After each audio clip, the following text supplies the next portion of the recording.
চিৎকার করবার চেষ্টা করলেন, কিন্তু সেই হিংস্র পেটের দল তাকে নিয়ে শূন্যে উঠতে লাগলো। ডাক্তার কিছুতেই নড়তে পারছে না। মানিকগঞ্জ জায়গাটার নাম সকলেই জানে। কলকাতার উত্তরে মাইল দুয়েক গেলেই মানিকগঞ্জ। আজকাল শ্যামবাজার থেকে মোটর বাসে যাওয়া যায়, আগে যেতে হতো হেঁটে কিংবা শেয়ারের গাড়িতে। কলকাতায় যাতায়াত করতে গেলে এছাড়া আর কোনো উপায় ছিল না। দিনের বেলায় পথে শোরগোল হইচই লেগে থাকতো, কিন্তু সন্ধে হলেই তাদের আর চিহ্ন পর্যন্ত নেই। পথ হয়ে যেত নির্জন মরুভূমি। রাতের বেলা সে পথে হেঁটে যাওয়াও নিরাপদ ছিল না।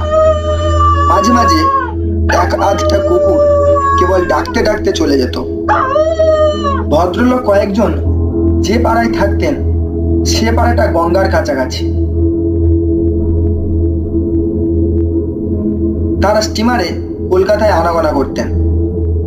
সকালের দিকে বেরোতেন, আবার ফিরে আসতেন দিনের আলো থাকতে। তার একটা কারণ ছিল। যে পথটা দিয়ে তারা পাড়ার ভিতরে ঢুকতেন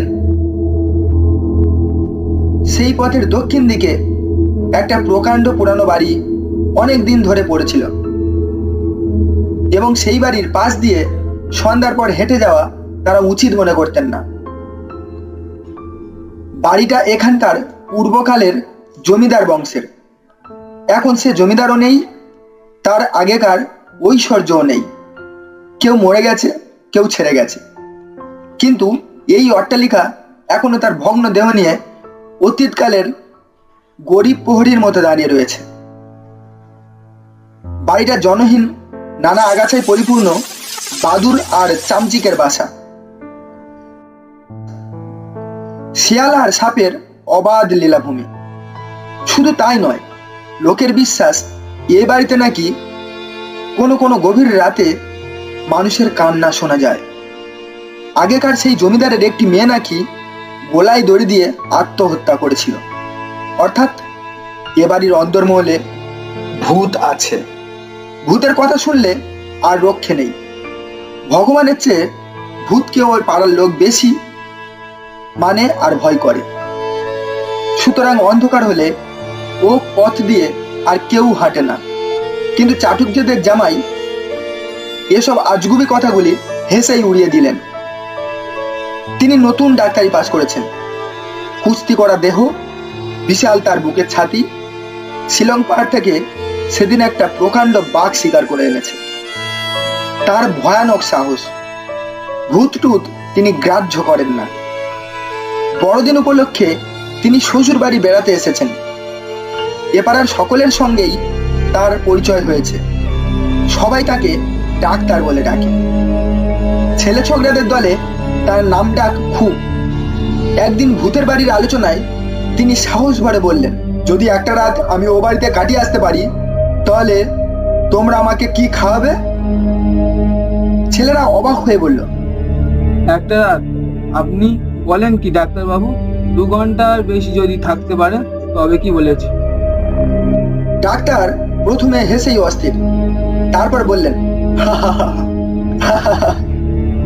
কত বাজি ধরবে বলো? ছেলেরা বললে, বাজি আপনি যা চাইবেন ফিরে এলে তাই পাবে। আচ্ছা, সেই ভালো। কথাটা ছড়িয়ে পড়তে দেরি হলো না।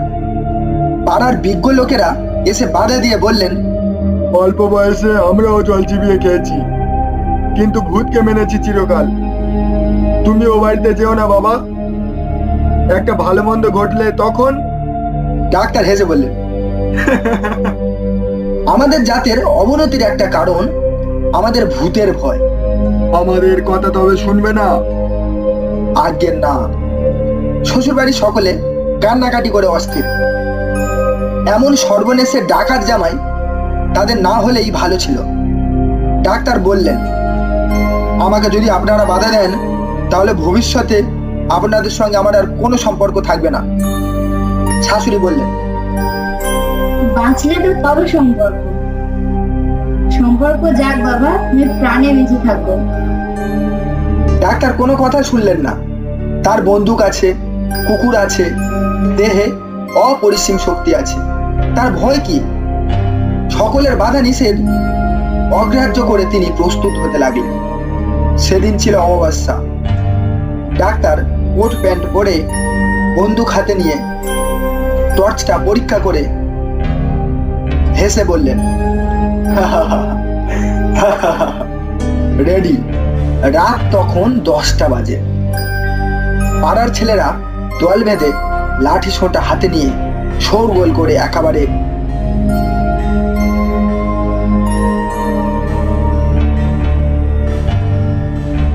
সেই প্রকাণ্ড বাড়িটার ভিতরে তন্ন তন্ন করে দেখে এলো। পাড়ার জামাই বলে কথা, সুতরাং বিছানা এবং আনুষঙ্গিক জিনিসপত্রও দিয়ে আসা হলো। বড় একটা ঘড়ি রইল টেবিলের ওপর, একটা জলের কুঁজো আর কাঁচের গ্লাস, একটা লাঠি এবং বলা বাহুল্য হ্যারিকেনের একটা উজ্জ্বল আলো। টমি, চিরবিশ্বস্ত টমি ছিল তার সঙ্গে সঙ্গে। কুকুরটা প্রকাণ্ড, বাঘ শিকারে তাকে সাহায্য করেছে। 10টার পরে একসঙ্গে সবাই বিদায় নিল। তারা তখন এই বাড়ির ভয়ানক অন্ধকার গহ্বর থেকে পালাতে পারলে বাঁচে।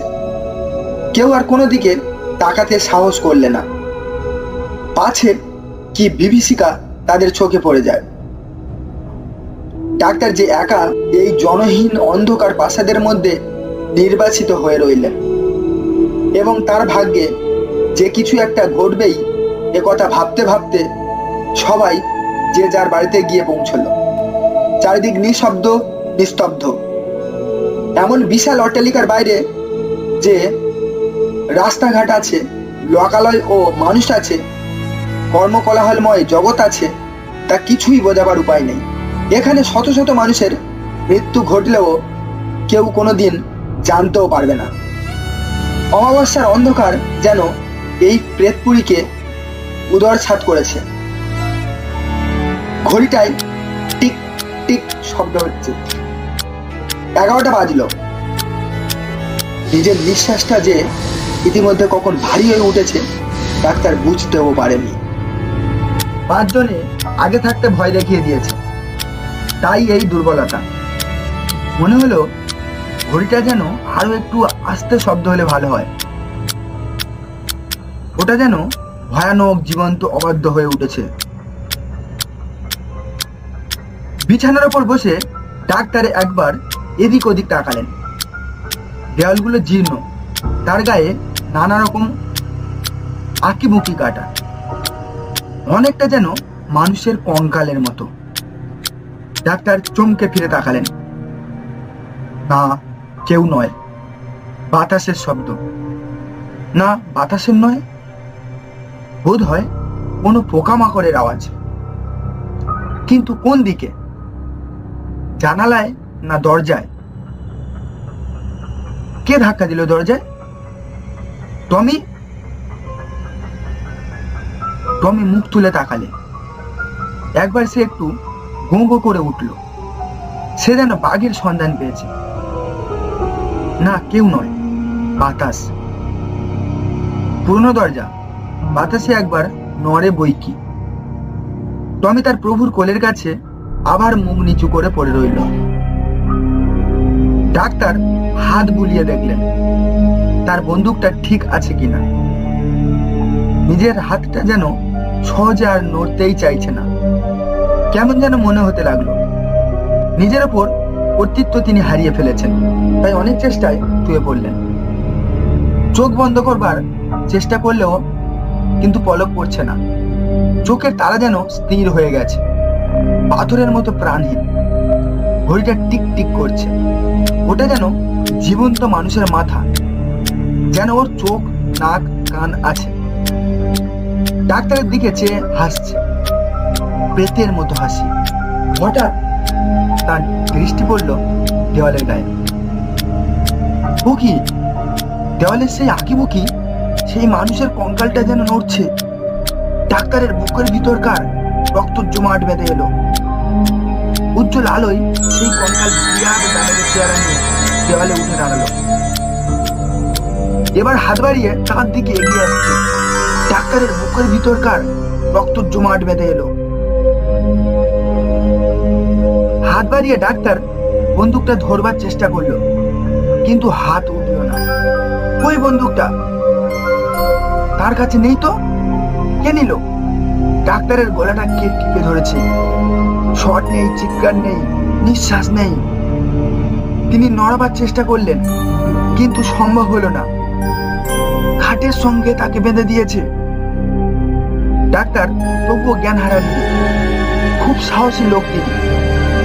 সে দেখলেন জলের কুঁজোটা ঘরের মেঝের উপর পায়চারি করে বেড়াচ্ছে। কাচের গ্লাসটা দুটো ডানা মেলে প্রজাপতির মতো উঠছে। হ্যাঁ, এইবার ডাক্তার একটু ভয় পেয়েছে। কিসের শব্দ? টেবিলটা এইবার নড়ে উঠল। পায়া চারটে ছড়িয়ে নাচতে লাগলো। টমি, টমি! টমি বেঁচে নেই। বাঁ হাতের কাছে তার মৃতদেহ অসাড়, অচেতন। জলের কুঁজোটা ঘুরছে, কাঁচের গ্লাসটা উঠছে, টেবিলটা নাচছে, আর সেই দানবটা হাসছে তার দিকে চেয়ে।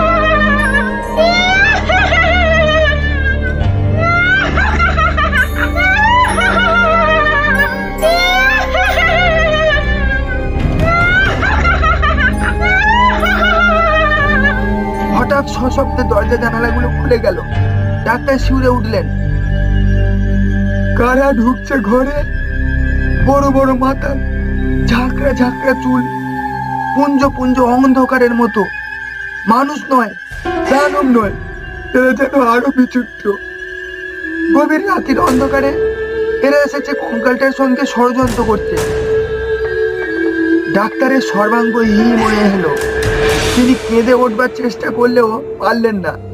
গলা তার বন্ধ, হাত পা বন্দি, চোখ দুটো অচেতন। খাটখানা কে নাড়ছে? ডাক্তার আবার চিৎকার করবার চেষ্টা করলেন, কিন্তু সেই হিংস্র পেটের দল তাকে নিয়ে শূন্যে উঠতে লাগলো। ডাক্তার কিছুতেই নড়তে পারছে না। টমি, টমি! টমি মরে গেছে। ডাক্তার খুব জোরে চিৎকার করে উঠলো।